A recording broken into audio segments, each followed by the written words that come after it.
Bang, saya beli semua perfume ni 500. Wah, bang, dia betul ni semua ni 500? 500? Tak apa abang, saya kalah. Jualkan semua perfume ni, ganjil ni. Kalau macam tu nak ambil semua ni bang.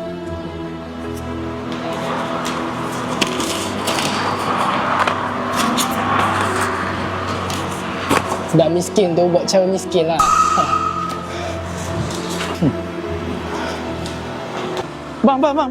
Bang. Saya jual minyak wangi ni dah dekat 3 tahun tau. Tak pernah pula ada duit kat dalam ni.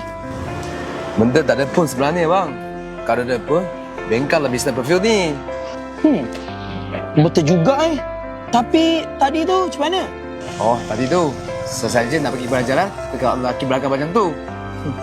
Dari jauh saya nampak dia malam-malam awak. Okey bang, saya gerak dulu